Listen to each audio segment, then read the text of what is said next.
Okay, people, as I promised, I will give you a tricky case of cardiology, a tricky case of fetal cardiology.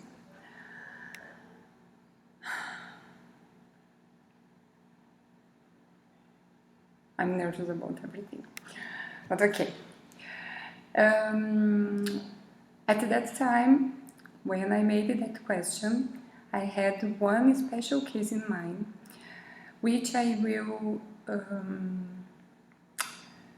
make a comparison among DTGA, CCTGA, DORF, and TOF.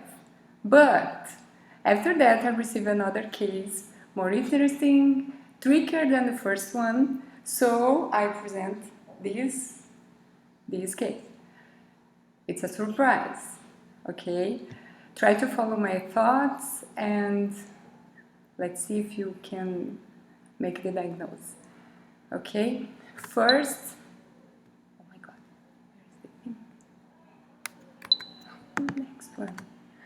Okay, this is a four-chamber view, normal four-chamber view with normal atrial septum here and okay, normal four-chamber view, okay, and here is the schematic drawing showing the interatrial septum, okay, this is foramen valley, this is septum secundum, this is the flap of foramen valley, and this is the primum part of interatrial septum. This is in green, is the primum septum. Okay, if you want to understand the embryology, you can follow some videos and even books. Okay, and this is normal coronary sinus.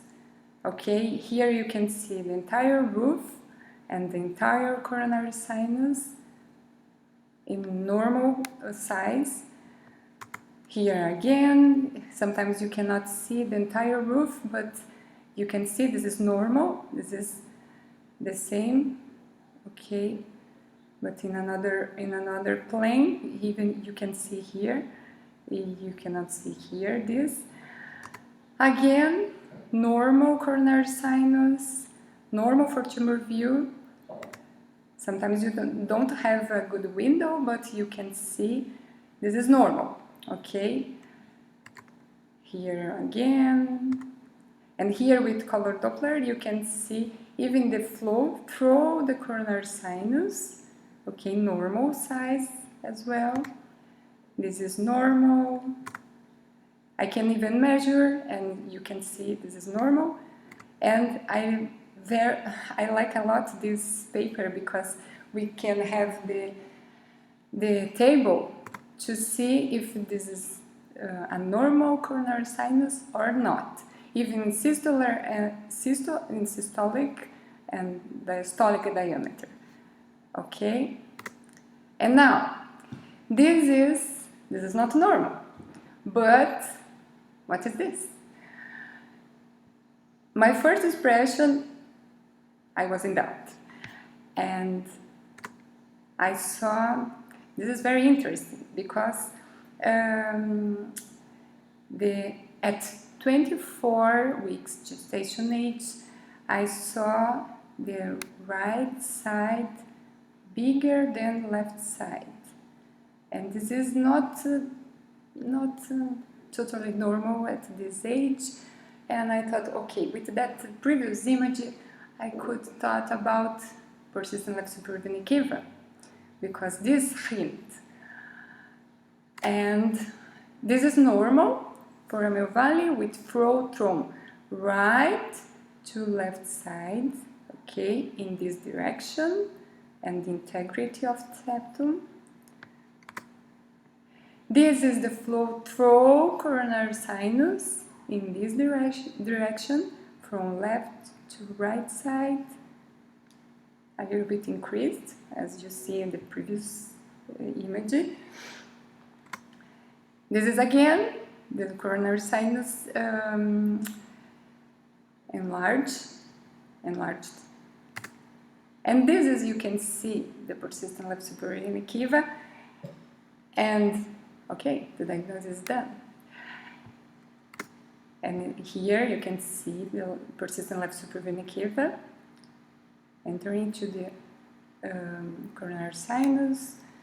And here you can confirm, because we have the four vessel in 3 vessel view. Okay, this is easy. Okay, and this is very important.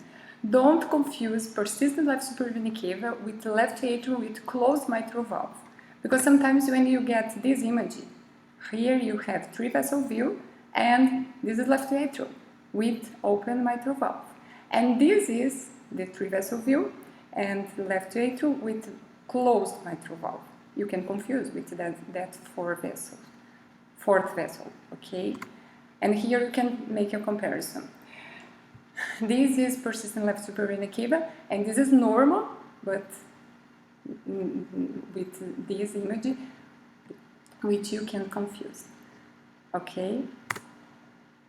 And again, just to be sure, I had increased right side and enlarged coronary sinus to be sure about persistent left superior vena cava. Okay. And why you can explain these right chambers bigger than right chambers bigger than left chambers? We have some equations. I cannot understand this is too complicated, but you can even understand by this schematic drawing. Here you have a normal heart with just one superior vena cava. Normally you have the left brachiocephalic vein, and this flow go to the heart, right side. And when you have a persistent left superior vena cava, you can have another door to the heart, and you have superior vena cava and persistent left superior vena cava, and most of cases you don't have the left brachiocephalic vein, and you cannot understand these equations, but you have I understand like this is a kind of funnel, just the blood come to heart in just one door, and here you have 2 doors, and you have more pressure, more blood, more volume, and make the right chambers bigger than the normal heart, like this one, okay? And this case, this is very tricky. When I get this image, I was in doubt, and I changed the preset, and I even increased my dropout, and I was in doubt. I'm not sure about the diagnosis, but let's see. This is a real life. This is what happens every day when you get some images like this. Not easy for chamber view, okay? But it's normal. I got the mitral valve and tricuspid valve open, and the integrity of septum is here, and don't remember about that. But to be sure, let's see the color Doppler, and you see here, this is the normal left chambers, and this is the normal right chambers. This is the flow through foramen valley in these directions from right to left side. And here you can see again the flow through foramen valley, and here you cannot see the flow, but you know there is coronary sinus, normal heart. And here again with color Doppler you can see the flow. The direction is very important to understand other pathologies.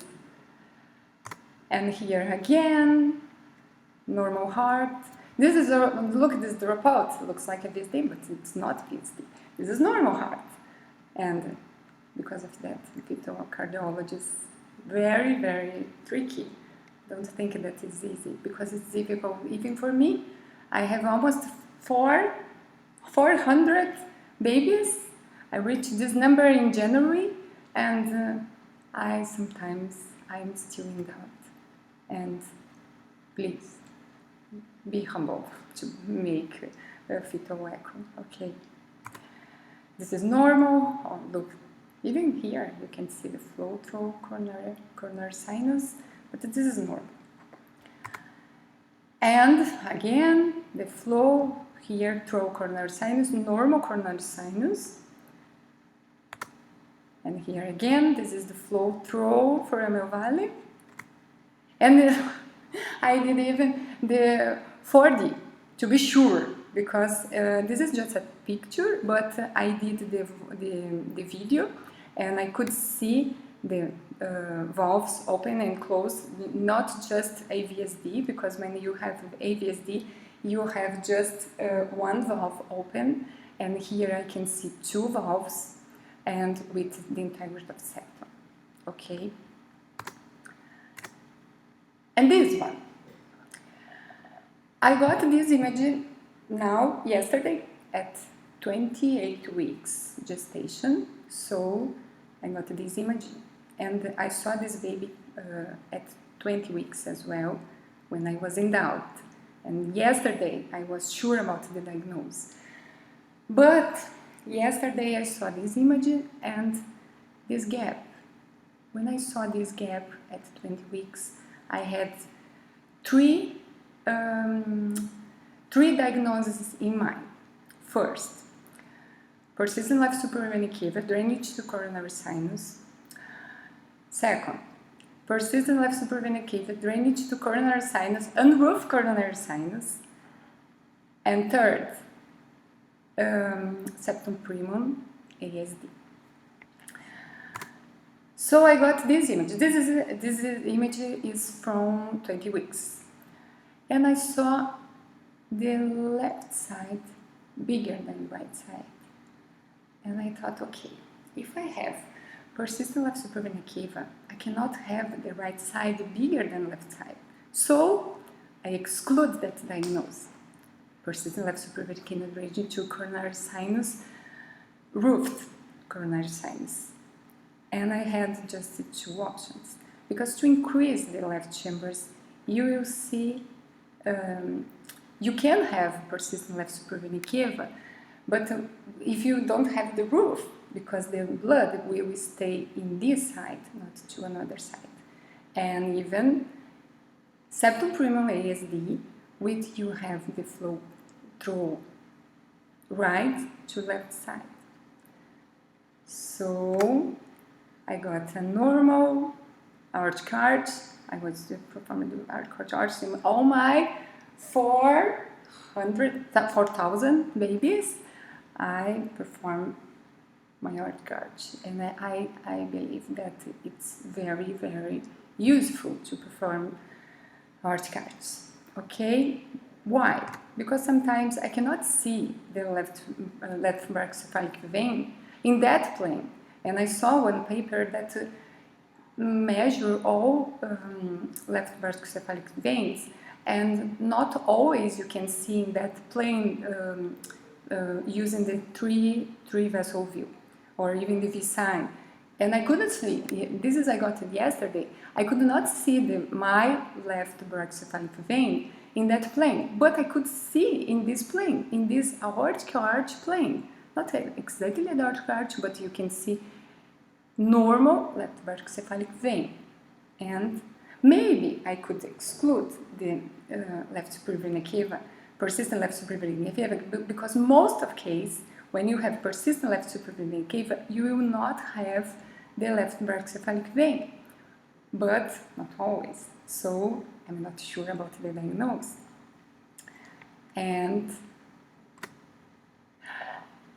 not just the left side. This is the image from 20 weeks as well. At 20 weeks as well, 20 weeks gestation age, I got not just the left chambers bigger than right chambers, but even the aorta. Aorta was bigger than pulmonary artery. This is not normal. This is looks like pink fallow. Do you know pink fallow? But it's not a TOF. It's a normal heart, just with that gap at atrial septum. And I thought again, okay, this is not right, because look, normally the MPA is bigger than aorta, and I needed the Z-score, and the aorta is a little bit bigger, and the Z-score is 0.32, and not slight smaller, but I couldn't, yes, I didn't have the Z-score of aorta, but I conclude that aorta was bigger than MPA, because when you have just numbers, you cannot infer the Z-score, okay? But this was a hint. This was the hint to be sure about, to avoid some diagnosis and to think about another diagnosis, okay? And here, this image is from yesterday at 28 weeks. At 28 weeks, I got this image to be sure, okay?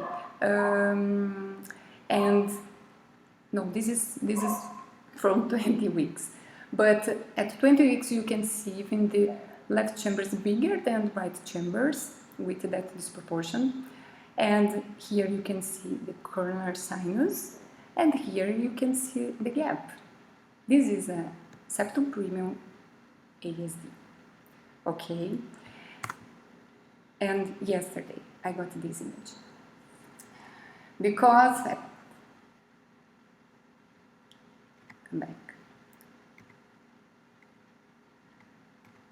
This image I got at 20 weeks, and you even can see the left chambers bigger than right chambers, and you can see the coronary sinus, normal coronary sinus, and this gap that is septum premium ASD. And yesterday, at 28 weeks gestation, I didn't have anymore that disproportion, because at 28 weeks, normally you will have the right chambers a little bit bigger than left chambers. But because I had at 20 weeks the left chambers bigger than right chambers, this compensates like during the development of the heart. And this is very interesting, just to be sure where we are. This is just atrius, but this is for chamber view. You can see this is the right side, and this is the left side, and I got this image. What is this? This is the flow from left to right atrium through the coronary sinus in this direction, and the flow in blue from right to left side through the septum premium ASD. Okay? And of course I got the 3-vessel view, and I could not see that 4th vessel, and this is normal, just to be sure about the septum premium ASD. And just to make a comparison, you can see this case was the previous one, persistent left superior vena cava, and this is the last one, septum premium ASD. Look, it's tricky. Believe in me. Pay attention. Okay? Thank you.